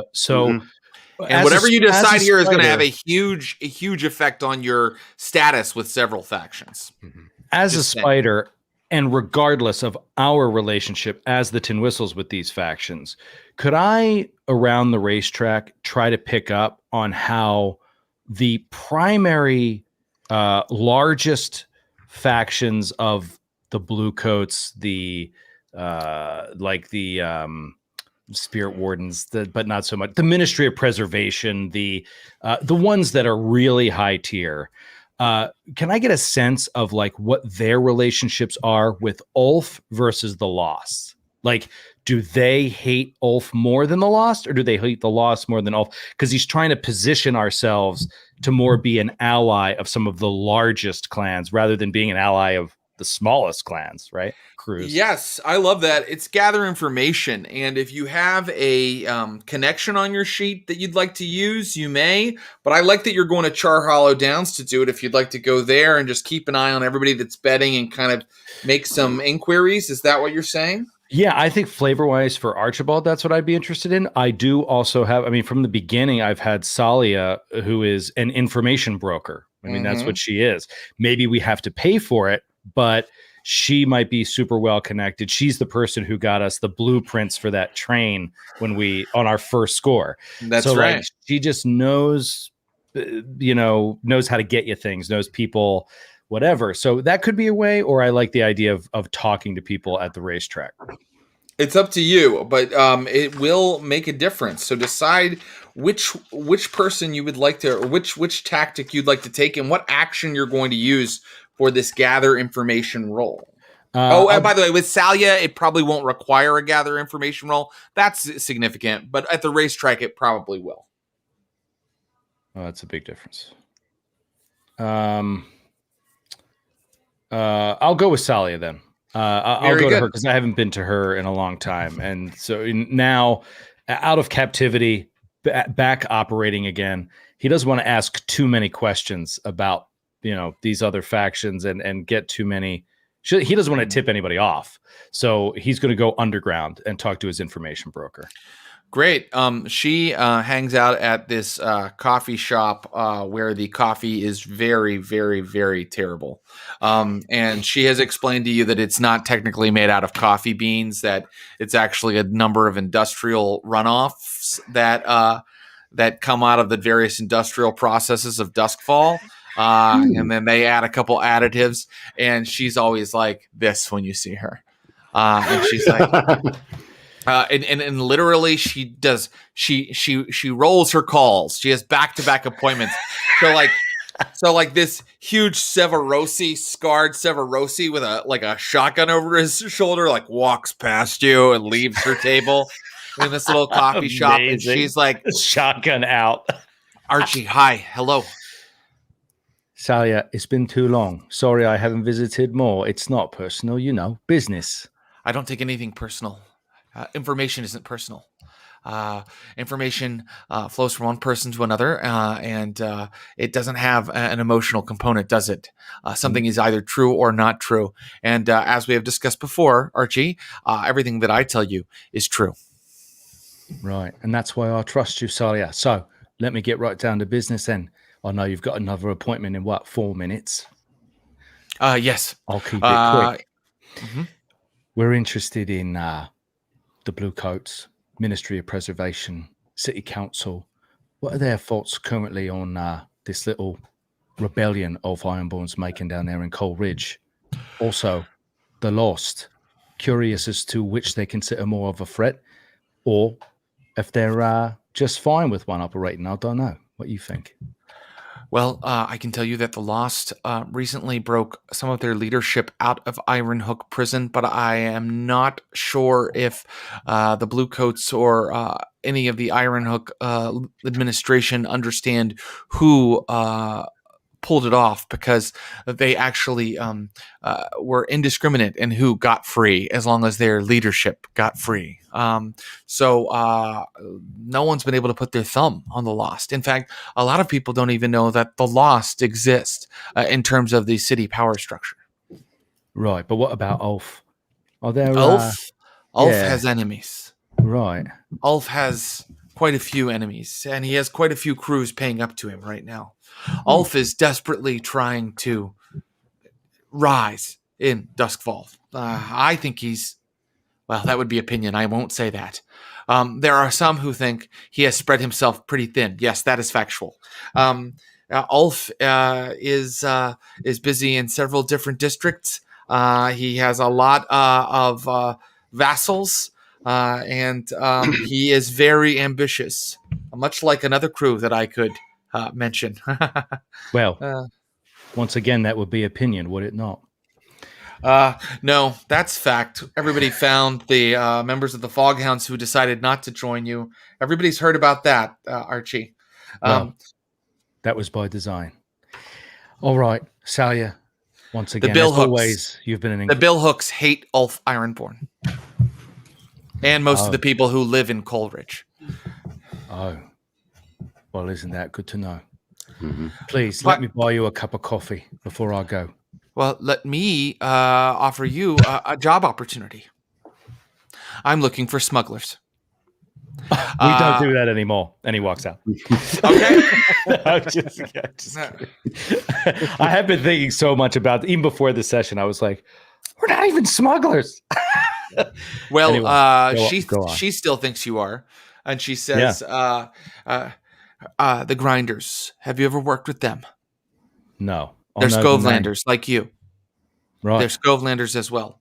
Hutton, their leader, is interested in procuring certain plants from Cheyenne Park. Are you familiar with Cheyenne Park? No, never been. Well, that's interesting, because Cheyenne Park is this gigantic, said to be impregnable enclosure of plants, many of which are highly poisonous or toxic, that have been kind of placed in the center of Duskfall to be beautiful and not to be messed with, because normal plants can't grow without a sun. So they've kind of used these toxic biochemical processes to grow these plants. But it starts to ring a bell for you, Archibald, because there's someone else on your sheet that is a rival.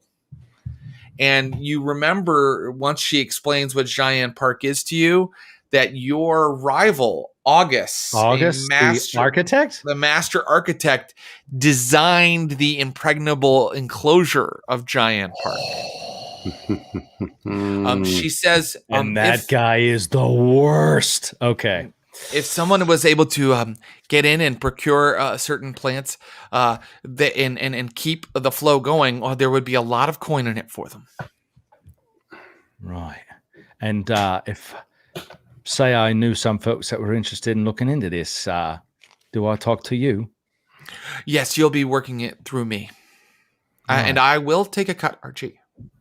Oh, I know you will, Solia. And you know what? You'll earn it as well. Have a good day. Good day, sir. And the second you get up, this huge corpulent guy with like a fake fist sits down. Fake fist. She's just like horrible Dick Tracy villains just come and sit down all day long. Amazing. All right. So I don't know.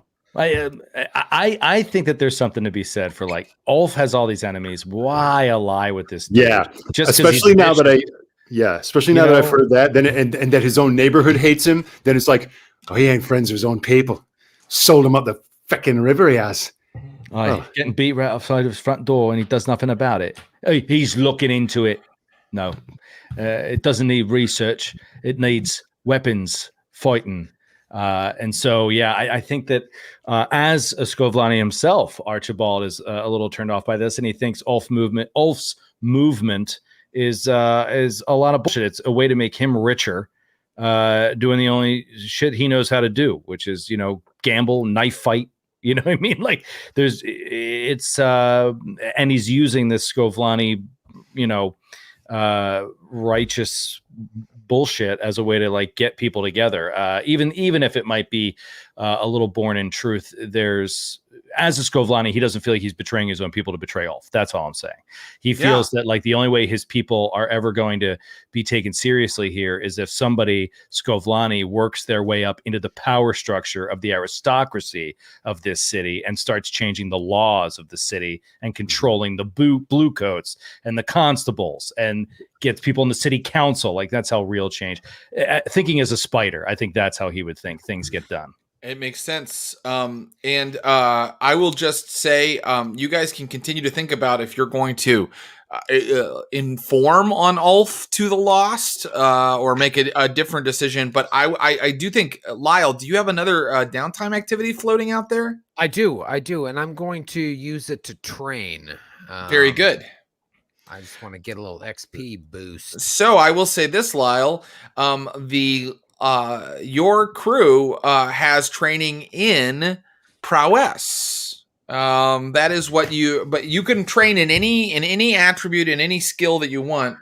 I'd love the prowess boost because I'm 3 away from filling that up, and I feel like I could do 2 desperate maneuvers next score to get that full. Probably can't do 3, so I'd love to train in prowess. Okay. And so maybe, story-wise, what does he do? Maybe he lingers around a bar one night and just picks a mark to practice following, like to prowl. Oh, great. Great. No need to roll or anything. He basically just spends, many long hours following people around the city like the creep that he is. Because prowess is something that the smuggler crew is good at training for, you go ahead and you take 2 XP in your prowess track. So not 2? Because our crew is trained in it as a crew upgrade. Mm-hmm. Oh, that's huge. That's freaking great. Awesome. Yeah. Normally it would be 1, but you get 2. There's a couple hooks out there.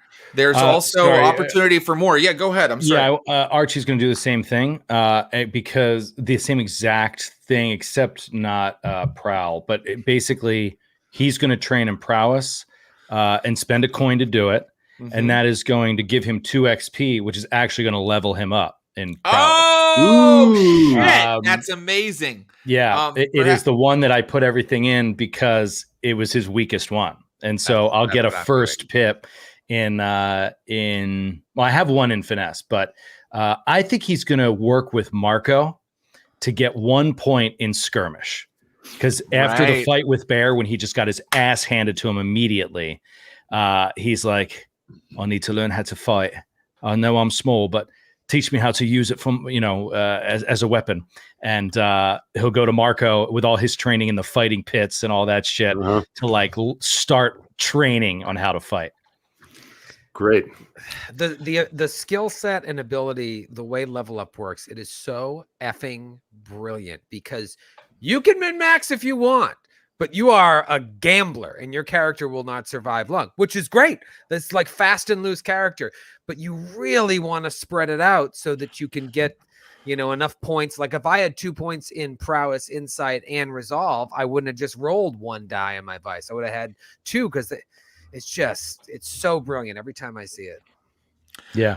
No, I totally agree. And the other thing I love about it is with pushing or devil's bargains, you never have to roll twice and take the lower for anything you have no pips in. Right. And the idea being you're a scoundrel. You're kind of good at everything. Like you're not a complete failure at everything. You know what I mean? So like that element to it as well is so well. And it's the best part about it is that it's well described in the book. It's not something that like you come to when you start with the mechanics. It's like it lays it out in the book of how you need to think about these characters differently than you think about heroes in high fantasy role-playing games. It's a completely different way to think about a hero. It's almost like the fiction and the rules match perfectly, or the rules are about the fiction. Yeah, that's a rare thing. We've read a lot of role-playing games, and that's a rare thing. It is a rare thing. When you are dealing with a fictional universe that's full of intrigue and has complicated ammo rules. Okay. So we got to get this boat back. I don't want to let this boat linger out there. Oh, the boat's back. We already did that. I got good news for you, Stocks. I think you were reading training rules. Oh, I was probably reading. It's moored out in the harbor. I missed that. That's good. I mean, all that's left is picture the scene. I picture the scene. Lyle standing there. Do you know what power means? And we're on the dock. You already talked about this. And he's like, we need that boat back. And then the camera just turns on it, and we're standing right next to the boat. Like there it is in the dock. And Marco's like, Lyle, you should take off that blindfold. Take the fucking mask off. Take the fucking mask off. The boat's right there, mate. I will not rest until we have the boat back. Mothers and saints of all purposes service. I can see fucking ghosts, but not for his own eyes. We're standing on the boat right now.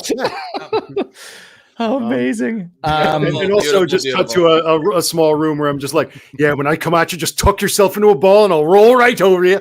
And it's like I'm trying to teach you how to use my own weight against me. So we have a little bit of time left. There are some potential jobs, and I do want to resolve how you deal. You can just leave Coleridge, or you can leave a message for the Lost, meet with the Lost. Let's resolve that, and then if there's a little more time, we need to think about what the next job is. So I got a thought for the message for the Lost. One of my contacts that I have a good relationship with is a demon named Satara. Mm-hmm. So what? That's right. I'm sorry, you'll have to say that again.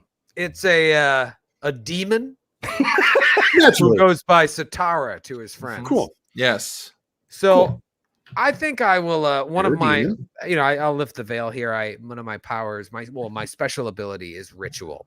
This is where I'm at right now, which allows me to study an occult ritual or create a new one, which is amazing, and just gain like magic powers, basically communing with the supernatural, with demons. So I imagine a long time ago, or sometime in the recent past, Lyle made contact with Satara, and now they have a relationship.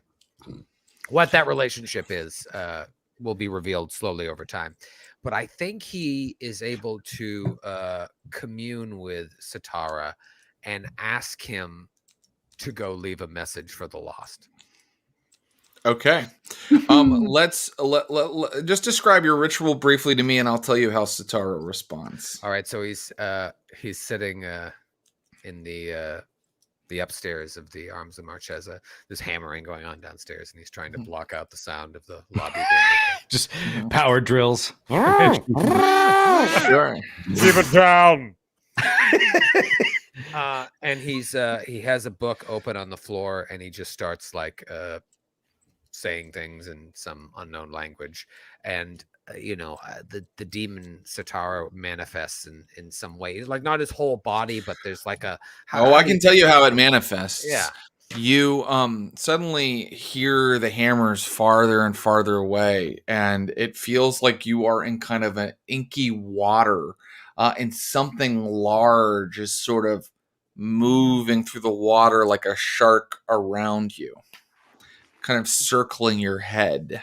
But the water being kind of above you, like the ceiling has become this sort of murky depth. And you want him to leave a message? Is that what you're saying? You want it to? Well, let me hear your plea. Satara, my prince. Thank you for joining me here.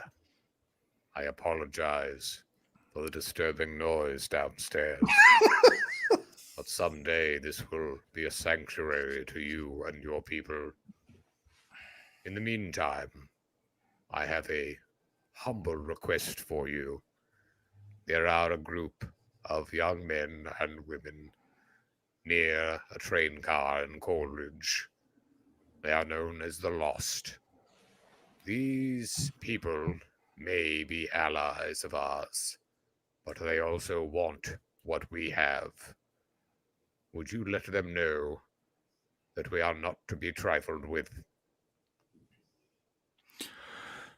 Trapped, drowning, lanced through the heart.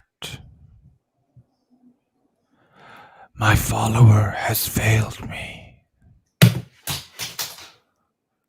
Something falls nearby. Things are falling off the shelves. The whole room is shaking. Will you please me? Serve me. Make me proud where others have failed me. Will you remove the needle from my heart? Lyle Gethsemane. I am yours, and you are mine. Trapped beneath the sea, but my voice carries. I will speak to the lost. I will take their open hearts and fill them with black waters.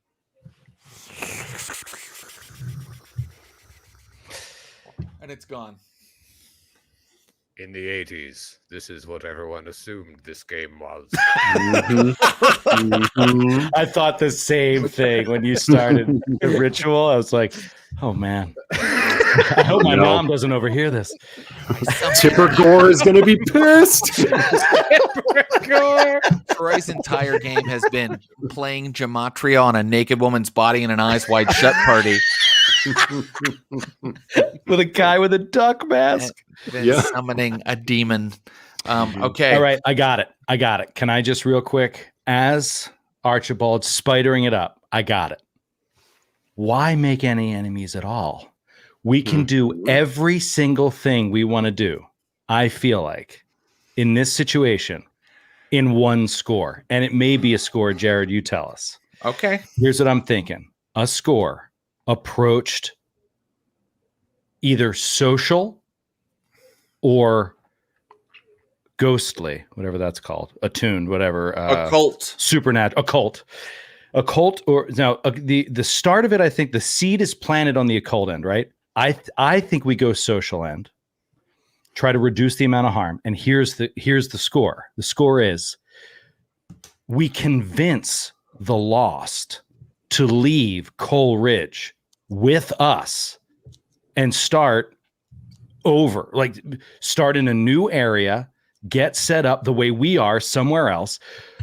we tell Ulf we got him out of there. That's all they asked for. We don't tell them it's against Ulf or anything like that. We just get them, we give them good reason or get them to agree to relocate. We also relocate. No more tithes to Ulf.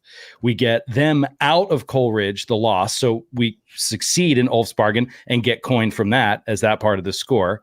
And we ally with the lost and with Ulf all at the same time and get out of Coleridge. I feel like there's one score that can get all three of those things with the seed planted from the demon that's like, don't mess with these guys. So it's sort of like, I don't know, maybe they'll take our word with a little weight and we convince them to get out of there. Maybe it's a score. I don't know. Or maybe it's not a score. Look, so I think that it can be a score if that's the score you guys are interested in, no problem. And you've set it up for success, right? Because you've done this ritual, you've sent a message to them. So you've done a little kind of setup for it. Alternately, if you want to kind of leave it, if you don't want to get your hands completely dirty and get into the weeds on what moves where and how, if you want to just to have like come with us as part of the message that was sent via the demon, and you want to just find out what happens, right? Like you'll just kind of throw that on the universe, and then later I'll tell you, okay, this happened. That's also an option if you wanted to go for another score. But if you want to make this your score, it could be. Okay, then let's real quick rattle off the other jobs out there on the job board. Yeah, of course. We have the plant heist. We have, I know that there's still on Archibald's end for Lucius at the racetrack, there's still a spark heist, like a full-blown drug heist that we could do. And that's a smuggling operation. Those Turning are two the boat into a riverboat casino. Yep. They're still bringing the little girl. Way, yeah, there's the little girl and the thing. Let me go back to the weird hulls. Yeah. Yeah. Bring the ghost to the golems. Bring the ghost to the golems. Wait, Ross, what's the little girl plan? A vague hook was given to Marco when he was shown in a nearly abandoned viaduct a bunch of metallic, empty humanoid-looking shells, and the little girl ghost that's been following us around seemed to imply that they could be houses for ghost friends of hers out in the wastes, in the deadlands beyond the lightning walls.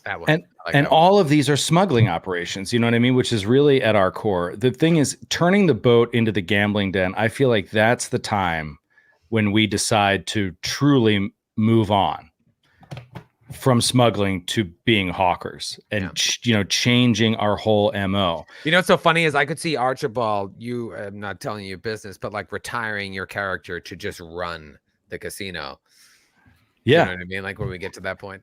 Yeah. I think that there's a way he could be a smuggler. There's also a way he could be a hawker and still pursue his dreams in his individual life. So yeah, I think it could go both ways, but man, I mean, with Lyle now, that sounds like a really interesting score. The ghost score. Yeah, I don't know. I'll just throw this out there. I'll throw this out there. I mean, let me just say this. Pretty Marcos told you about these strange humanoid contraptions out there.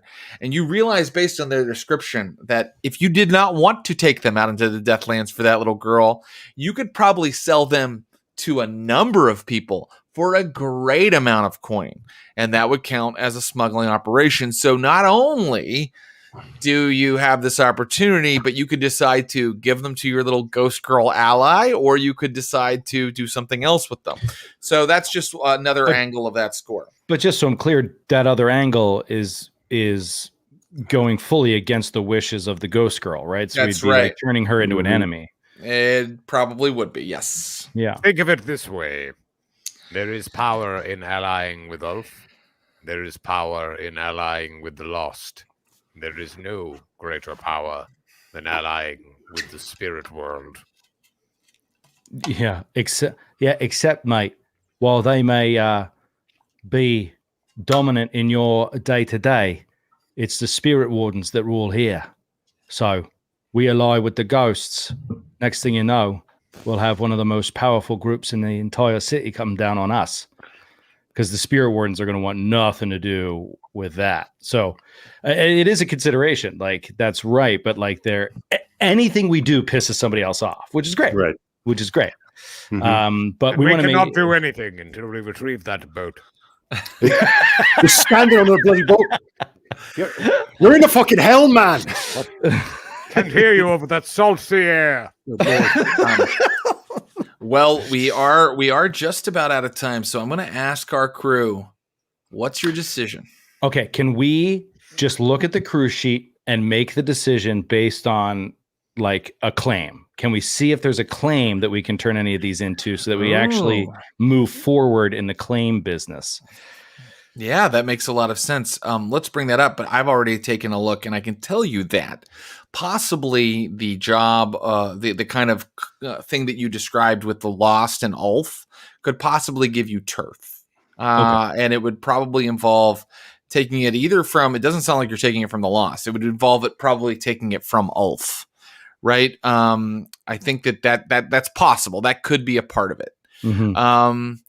The rest of the stuff, side business, that sounds like your casino. That could also be a cover operation, because if we got turf underneath the vice den, the casino could be a cover operation, or vice versa. The sex den could be laundering the dirty casino money. Yeah, the cover operation could be the casino. Yeah. Get a warehouse. It's interesting. All right, I don't know. I don't see it anywhere clear. So I think that we just have to decide. And to me, I'm leaning toward just picking a smuggling operation just to get, some. Can we just find our way to Ancient Gate, a safe passage in the Deathlands? Yeah, actually, you could. Now, if you look at how far that is away from your center, then that means it's going to be pretty tough. It means I have to make it hard on you. But if you guys want to go for Ancient Gate, then I think that would be taking the hulls out into the Deathlands. My God, that is return to the place that we started. Where it all started. Problem with that, it's too ambitious. It's. I'm like, I think Marco is fascinated by it, but I was like, what is there to gain? What do you? No, I understand. Coin in my hand. That's the language I speak. What are these spirits going to do for me if I get them bodies or what have you? I think they're just going to owe me a favor. I think that's a question for your little ghost girl. Why did I do your accent? I think that's a question for your little ghost girl. Maybe Lyle could ask her. Yeah, if she's here right now, I'd love to know. Because we know that there's coin in selling them to somebody else and just getting them off, and making an enemy of her. And that would still be a smuggling operation because it's a big cargo that has to come out of a viaduct in Dunslow and get to your buyer somehow. Can Lyle see the girl in the room? If he would like to attune, he can, and he will be successful in some way no matter what. Now, if he fails, the communication won't be very good. All right, so he'll say to Pretty Marco, I speak to the spirits. I cannot speak for them, but let me talk to your little girl. And he will attempt to attune. 6. Yes. Okay. She's sitting here in the brothel, far back in a corner, watching all of you while you discuss this. So he looks around the room again, blindfold.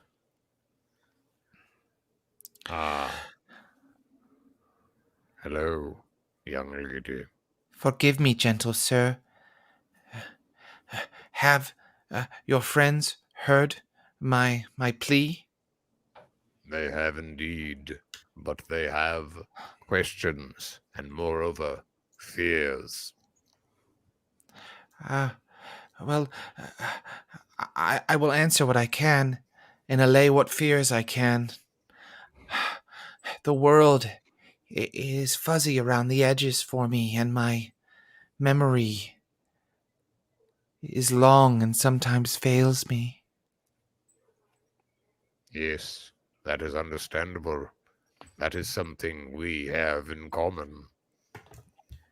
My friends here wish to help you, but they want to know why. What benefit would they have?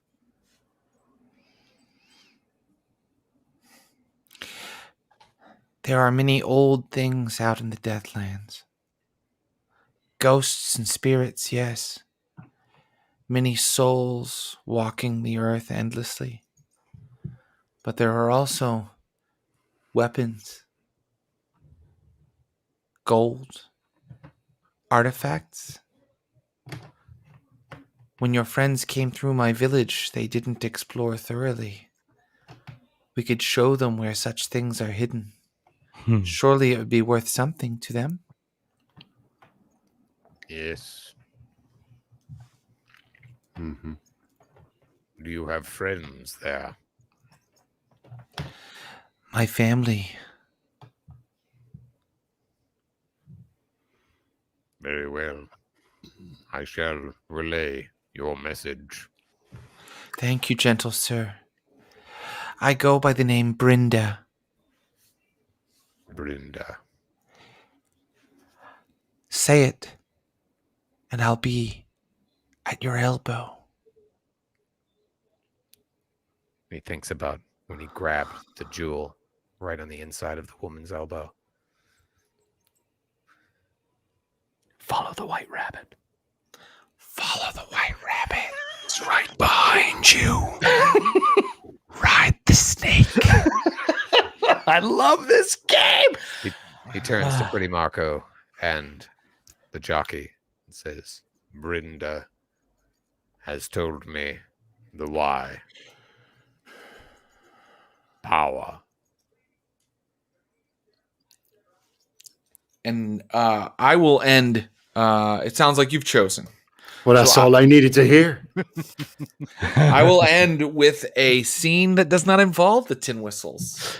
I will end by saying that somewhere in Dunslow right now, in darkness, sit these huge humanoid structures with strange porcelain masks on their face, and they are in utter darkness until suddenly a light shines on them, and men in huge gas masks break through the wall with a crowbar and go, "Oh, we've hit it.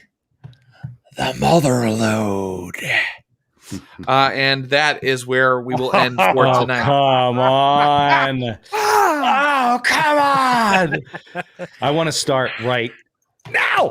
Yeah. Oh. Well, Troy's only been role playing 7 hours in a row. Do you guys want to go 2 more hours? What a fantastic game. You know, what I love about playing with this crew is that I can just kind of sit back. It's always nice when a GM can kind of sit back and just watch the game be played, and you guys play. You're so proactive, and I really love it. So thank you guys again, and I'm really looking forward to next time. Yes, likewise. Thank you for having us, Jared. It's always a pleasure. Always a blast, man. Joe O'Brien, Troy Lavallee, and Ross Bryant. They are the Tin Whistles. Check out the Glass Cannon Network, everything they do. And join us back here tomorrow for more Ross Bryant. Ooh. Thank you, guys. I'm going to say goodbye. Good night, everybody. Thanks for watching. Good night. Bye, Joe. Bye, Troy. Bye, Ross. Okay, guys, next Saturday, we have more Blades in the Dark. And next time, it's going to be the Kino Hora. They got sort of a mention tonight, didn't they? It feels like our crews are slowly starting to maybe intersect. So the Kino Hora will be back next Saturday. Last time they were on, they saved the city from a demonic cataclysm, and the demons, I think reasonably upset about it. What will happen this time? Well, they'll get a little downtime as well, and let's see where that takes them. Tomorrow is Vampires of Pittsburgh Lockdown. You've waited, 2 weeks? Yes, 2 weeks. There's been a gigantic cliffhanger hanging there. When you come back tomorrow, we will resolve that. And as often happens with Vampire, I feel like it's going to rocket off in another direction, probably one I didn't expect and made no research or plans for. But I can't wait to see where it goes. Vampires of Pittsburgh lockdown, 10 a.m. tomorrow Pacific. Lone Wolves, Tuesday at 7 p.m. We are going to play Joe Deaver and Gary Chalk's Lone Wolf. And we are going to finally start on book 2, Fire on the Water. This is the book where last time I played it a couple of years ago, I had a really powerful character and got killed by a falling mast of a ship. Hopefully we don't make that decision again. Join us back here Tuesday at 7 p.m. to play solo together with Lone Wolves. Blades in the Dark is a game that you should go out and buy immediately. Buy a physical copy. It is by John Harper and Evil Hat Studios. It is, I'm not exaggerating, and I'm not just saying this because John Harper was really nice tonight. It is really the best role-playing game probably designed, created, put together in 20 years. It's just a beautiful system with a beautiful package. So please go out and get that. Our original music was by Axel Kazis Taylor. You can subscribe on Twitch, join our Discord, the Server of Blood, follow us on Twitter and Instagram. Do all of those things and subscribe. Subscribing is the way that you support our channel so that we can do all kinds of fun stuff here on the channel and add more shows and, get more talent. So subscribe on Twitch. It really does help us keep going with the Stream of Blood. That's it. I just want to say thank you to Clinton Trucks and Brian Baldinger, my producers and partners. Thank you to Megan Arch, our social media manager. Thank you to Jill Petracek, who's been doing a lot of design work for us. You might see the results of that soon. And thank you to Matt Moynihan, our YouTube content producer. Our logo right here was designed by Garrett Ross, and our opening animation is by Andrew Orvidal. Until tomorrow morning. Good night, everybody.